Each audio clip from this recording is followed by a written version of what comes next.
Tout pour investir. Les experts de l'IMO. Les experts de l'IMO en équipe pour répondre à vos questions. On parle du viager aujourd'hui et Christophe nous a écrit, mesdames, Marie Cœur de Roy, Sophie Richard, fondatrice de Viagimo et Virginie Grelot de Challenge. Christophe nous écrit ce matin matinalement, non hier d'ailleurs. Est-il vrai que lors d'un achat de viager, il y a une étude de faisabilité sur la capacité de financement de la rente? Alors, Sophie, vous allez pouvoir lui répondre. Il nous dit, parce que lors de mon dernier souhait d'achat de viager, l'agence m'a demandé un dossier de capacité de financement aussi complet que pour un prêt immobilier. Est-ce qu'il s'agit de zèle ou d'une procédure courante ? Alors, j'ai envie de dire que si le professionnel est compétent, effectivement, il demandera la garantie du bon paiement de la rente viagère pour protéger le vendeur, qui reste une personne âgée, donc une personne possiblement vulnérable, et que même si on n'est pas assimilé au droit bancaire en tant qu'expert viagériste, il faut néanmoins s'assurer avec diligence que le dit rentier sera en mesure de payer jusqu'à la fin sa rente viagère. Donc c'est pas un excès de zèle, c'est plutôt signe d'un professionnalisme de l'expert viagériste. Oui, parce que en fait ça rejoint ce qu'on se disait juste avant la pause, c'est-à-dire que certes effectivement le crédit n'est pas nécessaire, mais presque est pas souhaitable quand on se lance dans un viager. Quand on est acquéreur, j'entends, mais malgré tout, il faut quand même avoir les reins suffisamment solides, et c'est quand même toujours bon de le rappeler. On a démarré l'émission en faisant un petit point crédit immobilier et en relayant ce sujet-là à celui du viager. Il y a un autre enjeu pour le viager qui est aussi lié au contexte global. Virginie, vous abordiez rapidement l'évolution des prix de l'immobilier. Aujourd'hui, c'est ça qui pose problème, on va pas se mentir, c'est-à-dire que c'est l'autre élément, c'est-à-dire que les taux remontent et à un niveau finalement assez classique, ok, mais le problème c'est que les prix ne corrigent pas suffisamment alors qu'on est sur un marché complètement bloqué là. C'est-à-dire que pour des acquéreurs à ISO revenus, avec des revenus, parce qu'on pourrait aussi imaginer, une troisième solution, c'est que les revenus augmentent, les revenus des Français augmentent. Ils augmentent d'ailleurs, avec le SMIC, plus ou moins ajustés sur les niveaux d'inflation, mais en tout cas pas suffisamment pour compenser la hausse des taux dont on a parlé précédemment. Et effectivement, on a atterri donc sur cette question de la baisse des prix de l'immobilier. Si on prend donc les statistiques des notaires pour toute la France à fin septembre, je disais moins 2% pour les appartements anciens, moins 1,6% pour les maisons. Alors ça, c'est une moyenne France, donc effectivement, il y a des disparités selon les régions. Si on regarde aujourd'hui, c'est plutôt intéressant de voir que l'Île-de-France, dernière statistique, notaire du Grand Paris, de même, moins 5,3% à Paris et en Île-de-France. Donc on a quand même un c'est pas rien, c'est pas rien. On commence à avoir un coup de frein un peu plus sévère. Il faut dire aussi que les volumes, s'ils ont baissé de 18% au niveau national, ils sont à 34%, moins 34% en Île-de-France. Donc il y a quand même un véritable coup de frein, et aussi on le comprend aisément puisque c'est là aussi où les prix sont les plus élevés. Et les notaires donnent une perspective. Donc on a enfoncé ce fameux plancher des 10 000 euros le mètre carré qui a tant fait parler, pour 9 760 euros du mètre carré en janvier à Paris. Donc les acquéreurs attendent sans doute encore un peu plus que les prix baissent, que ces baisses pour l'instant constatées. Ça n'empêche qu'ils ont toujours besoin de se loger. Il faut bien quand même rester conscient que les ménages ont besoin de quelles que soient les raisons, divorce, décès, naissance, mobilité professionnelle, ont besoin pour certains donc de se porter acquéreur. Et il va falloir peut-être, on verra, selon les emplacements, selon les types de biens, il y a aussi toutes les conditions liées aux questions énergétiques. Les budgets sont contraints. Donc à un moment, la seule variable d'ajustement, ce sont les prix. Et justement, avant de se repositionner du côté des acquéreurs, cette problématique aussi de ces vendeurs qui ne veulent pas vendre, ou en tout cas pas perdre de l'argent en vendant parce que eux, ils ont bénéficié d'eux, machin, etc. Justement, côté vendeur, Sophie, par rapport à ce contexte inflationniste, au fait que parfois on a juste besoin de retrouver un peu d'argent, machin, etc. Est-ce que là aussi, alors je ne vais pas faire que la promo du viager, quand on va aborder la question des acquéreurs, vous allez voir, elle a l'habitude, Sophie, de mes questions à la noix sur le sujet, mais d'abord côté vendeur, parce qu'on a l'impression que finalement, côté vendeur, ça a toujours été attractif, non, le viager ? Alors, c'est vrai que le viager va apporter une réponse apaisée à toutes ces problématiques de la retraite et finalement va apporter une réponse à ces deux problématiques systémiques, celui du financement de la dépendance, mais également celui de l'accession à la propriété. Concernant le financement de la dépendance, on le sait tous, je vous apprends rien, notre retraite par répartition est à bout de souffle, obsolète, alors que le nombre de seniors poursuit sa croissance ascensionnelle sans précédent et que leur pouvoir d'achat ne cesse de s'affaiblir. Et dans le même temps, on a des acquéreurs qui souhaitent constituer un patrimoine immobilier, mais qui ne peuvent pas le faire en raison de la flambée des prix de l'immobilier. C'est quand même plus de 111% ces 20 dernières années, même s'il y a une légère baisse, effectivement, ces derniers mois, mais c'est pas suffisant. La fiscalité est oppressante et l'économie est instable. Donc c'est compliqué à la fois pour les vendeurs de vivre plus sereinement leur 3e et 4e âge à domicile, mais également pour les acquéreurs d'accéder enfin à la propriété. Donc on voit bien que le viager va mutualiser les intérêts et du vendeur et de l'acquéreur. Et concernant le vendeur, effectivement, vendre en viager, en tout cas en viager occupé, qui représente 90% en moyenne des transactions, c'est faire le choix de rester vivre chez soi, à domicile, dans le logement où on a tous nos repères. Et vendre en viager va permettre d'adapter le logement à une situation éventuelle de dépendance ou d'avoir des aides à domicile, des portages de repas ou des femmes de ménage. L'une de vos, alors j'allais dire théorie, mais c'est pas une vraie théorie, hein, c'est la réalité pour le coup, c'est qu'effectivement beaucoup de personnes âgées n'ont certainement pas envie d'aller en maison de retraite et que pour le coup ils ont quand même besoin de revenus supplémentaires. Tout à fait, et on a vraiment rencontré ce phénomène notamment pendant et après les crises sanitaires où les vendeurs se sont rendus compte que finalement ils étaient bien chez eux, où ils ont tous leurs repères et partir en EHPAD pour eux c'est un mouroir, une petite mort, sans parler du scandale Orpea qui n'a pas fait grand bien aux EHPAD. Et donc c'est vrai que même les enfants des vendeurs se renseignent de plus en plus pour trouver des solutions pour le financement de la dépendance de leurs parents, parce que n'oublions pas qu'en France la solidarité va dans les deux sens, ascendant vers descendant, mais également descendant vers ascendant. Et le financement coûte cher. Une maison de retraite, c'est entre 3 000 et 4 000 euros par mois par personne, sans parler des résidences médicalisées. Donc si les parents n'ont pas la retraite suffisante ou du patrimoine pour payer cet établissement en EHPAD, ce sont les enfants qui devront assister financièrement leurs parents. Virginie, nous, c'est vrai que on en parle, j'ai envie de dire régulièrement du viager, pas tout le temps, mais régulièrement, avec toujours, comment dire, une certaine frilosité quand même au démarrage. Et oui, puisque tout le monde, enfin, peut-être pas toutes les générations, mais certaines ont en tête l'histoire de Jeanne Calment, le film, alors, le viager, etc. L'histoire de Jeanne Calment, parce que c'est vraiment moi, je trouve ça marrant, parce qu'en plus, j'ai découvert des trucs en rebossant sur l'histoire de Jeanne Calment hier. Alors moi, j'ai pas spécialement retravaillé dessus, mais effectivement, elle avait vendu sa maison en viager, je crois, à son notaire, me semble-t-il. D'ailleurs, je croyais que les notaires n'avaient pas le droit d'acheter un viager à quelqu'un, mais bon, bref, peu importe. Elle a vendu à 90 ans, elle était quand même déjà assez... Et forcément, elle est morte beaucoup plus tard. Et donc, les acquéreurs ont payé 2 fois le bien, enfin, et donc forcément, ça a donné cette légende de... Ils ont payé 2 fois le prix réel du bien. Oui, c'est ça. En équivalent rente, quoi. Voilà, mais en fait, il y a une question, je dirais, qui est beaucoup plus large. Alors, il faut se libérer de tout ça, et puis effectivement, c'est lié à la mort de la personne, donc c'est quelque chose qui est pas...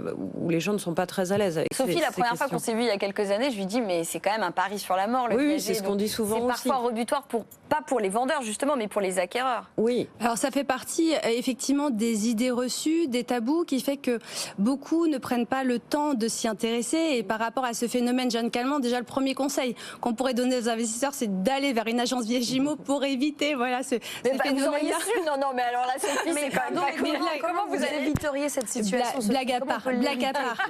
Non, pas ce phénomène, restons factuels finalement, parce que moi je fais confiance dans les chiffres qui restent probants. Et si on reprend la dernière étude de l'INSEE, en 2023, elle a recensé 30 000 centenaires en France. Et 30 000 centenaires en France, ça représente 0,0004% de la population française. Et 91% de ces centenaires avaient moins de 103 ans. Donc on voit bien que vivre jusqu'à 122 ans, et rappelons que Jeanne Calment, c'est quand même la doyenne, pas que de la France, de l'humanité. Ouais. C'est que ça relève quand même de l'exceptionnel.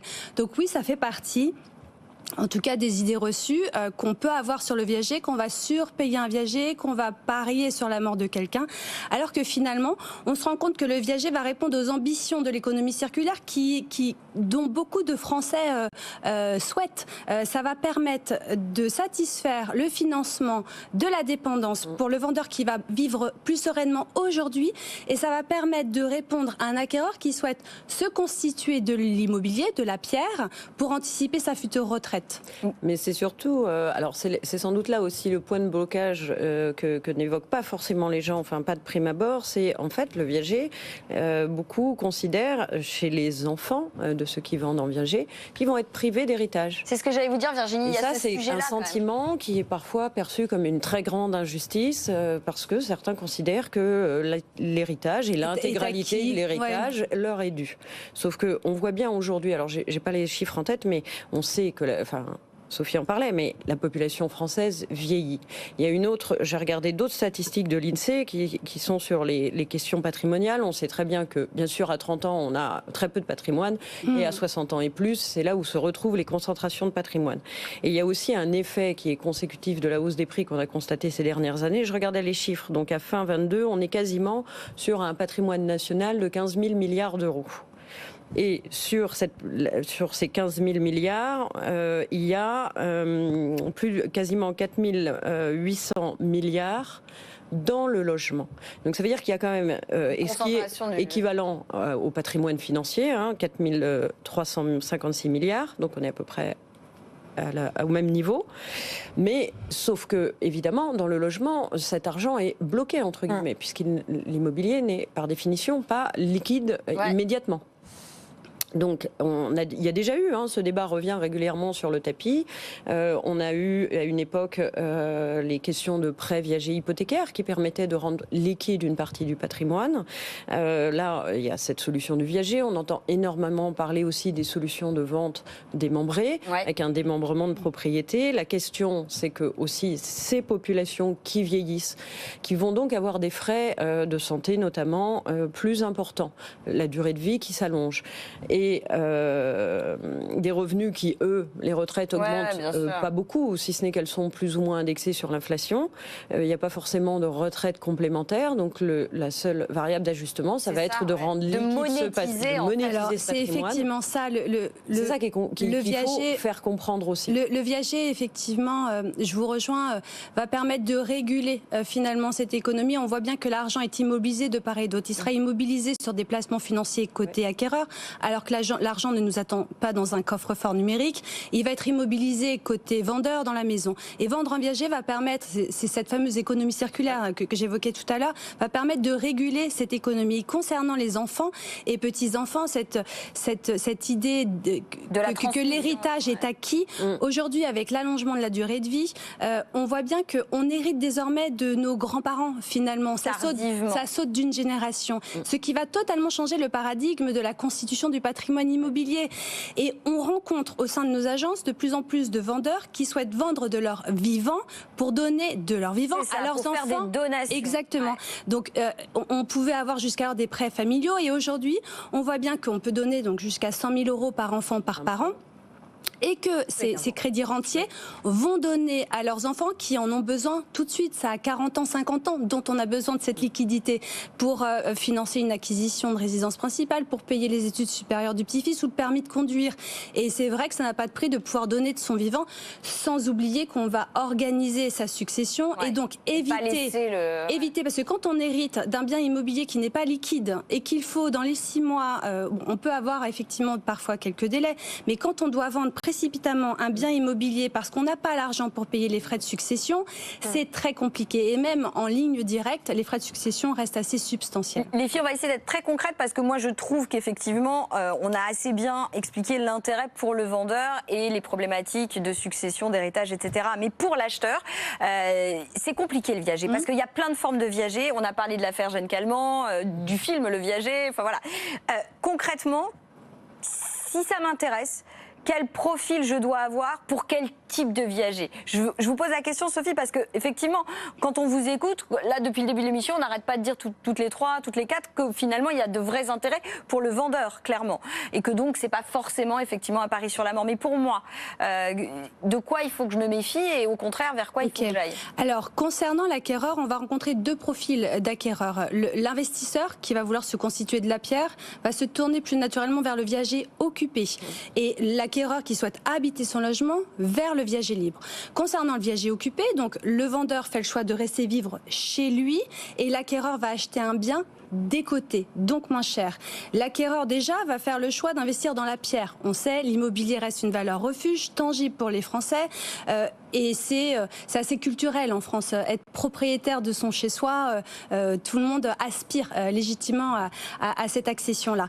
Donc quand on est un investisseur, qu'on se dirige vers le viager occupé, on va bénéficier d'une décote sur le prix du fait de l'occupation par le vendeur. C'est le fameux bouquet qui sera finalement... Alors, si je prends un exemple d'une femme qui a 74 ans, un bien toujours de 300 000 euros.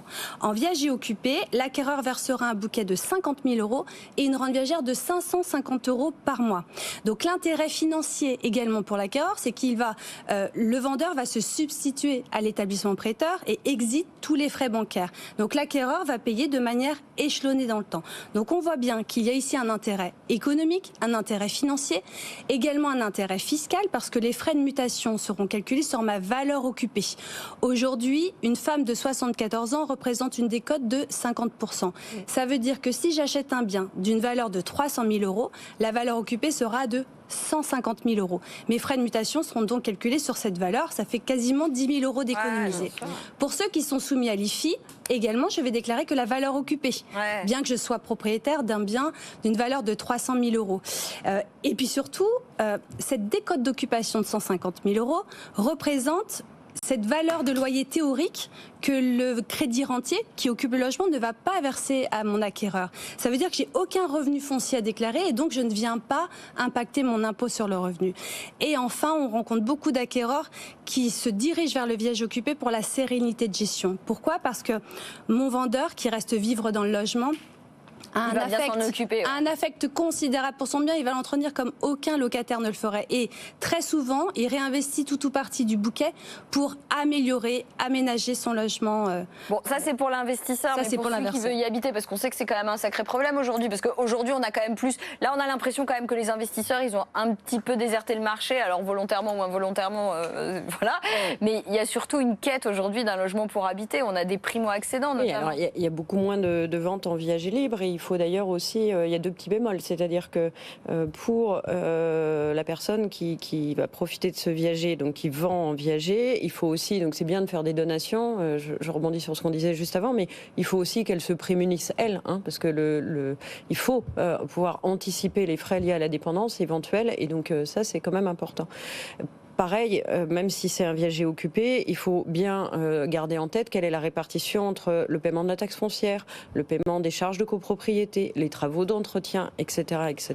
Donc Sophie peut nous indiquer la répartition, mais il faut donc pouvoir payer un bouquet, éventuellement, en fonction du choix qui est fait, payer la rente et payer tous ces petits frais annexes, même si effectivement elle ne rentre pas à totalité de sa valeur, mais valeur décotée dans l'IFI, etc., etc. Il y a quand même des annexes à prévoir. C'est pour ça qu'effectivement, pour rebondir sur la question de l'internaute de tout à l'heure, il est important de se faire accompagner par un expert viagériste qui saura être le représentant et du vendeur et de l'acquéreur pour que l'investissement soit cohérent, soit par rapport à ses finances et sa possibilité de rembourser les frais.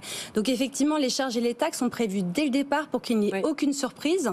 Donc dans le cadre du viager occupé, c'est un petit peu les mêmes répartitions qu'entre un locataire et un bailleur. L'occupant, le crédit rentier, continuera de payer les charges dites locatives et l'acquéreur, lui, paiera la taxe foncière. Je fais une petite aparté, je vois qu'il nous reste très peu de temps, c'est pour ça.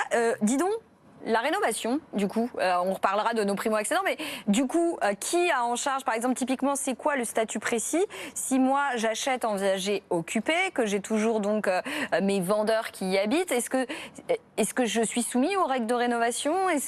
Ou alors pas du tout, on est dans un cas d'une propriété? Alors, les règles de rénovation, effectivement, on le rencontre également de plus en plus au sein de nos agences, notamment pour des vendeurs qui n'ont plus le droit de louer leur logement, puisqu'on sait que l'État fait la chasse aux passoires thermiques. Oui, bien sûr. Et pour le coup, on se retrouve face à des vendeurs qui n'ont soit pas l'argent, soit pas du tout le temps et l'énergie pour entreprendre ces lourds travaux de rénovation. Et également les vendeurs qui restent vivre chez eux, dans leur appartement. La copropriété engage ces travaux et ils disent je vais pas vendre mon logement pour aller vivre ou moins bien et je n'ai pas l'argent pour financer ces travaux de rénovation énergétique. Donc là, on voit bien que les vendeurs, notamment pour le cas du viager libre, ces vendeurs qui ont une résidence locative, ils ne peuvent pas assumer ces charges de rénovation, vont vendre en viager libre le bien. Ils vont avoir une rente viagère qui sera supérieure à leur loyer, une fiscalité qui sera... Mais donc ça sera à lui, ça sera au vendeur parce que... Non, en fait, il va vendre le logement en tenant compte des travaux à venir et ça sera l'acquéreur qui fera les travaux. D'accord. Et l'avantage, c'est qu'on a des acquéreurs qui cherchent à se loger, à trouver un logement. C'était le préambule de l'émission. Donc c'est parfait. On a à la fois des vendeurs qui vont mettre en vente en viager libre, c'est bien, c'est passoire thermique, ce qui va pour le plus grand plaisir des acquéreurs qui vont pouvoir vivre de suite dans le logement et entreprendre eux les travaux. Bon, alors maintenant, juste pour terminer, mon primo-accédant qui galère à trouver un logement.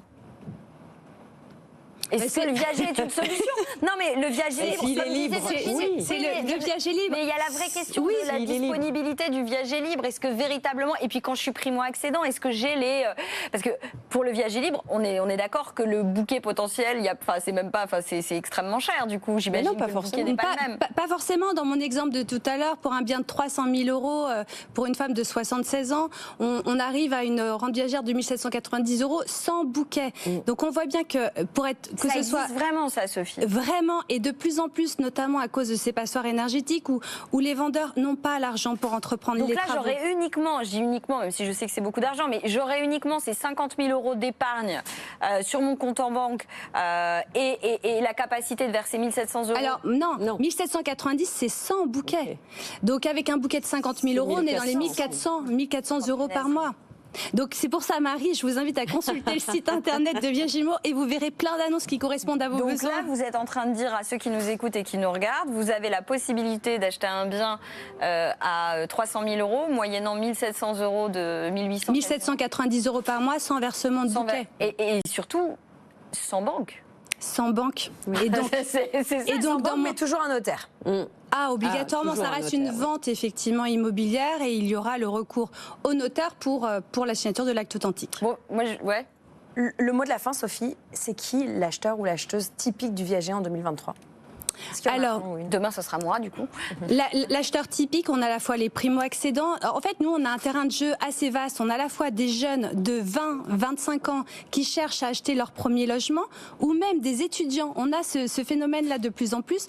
Les parents vont donner de quoi financer le bouquet ou les premières rentes viagères à leurs enfants étudiants. Et on sait qu'au lieu de dépenser l'argent par les fenêtres pendant 5 ans ou 7 ans d'études, vont pouvoir acheter leur premier viager libre. On a également les acquéreurs qui ont une quarantaine d'années, qui vont vouloir acheter du viager occupé pour anticiper leur future retraite.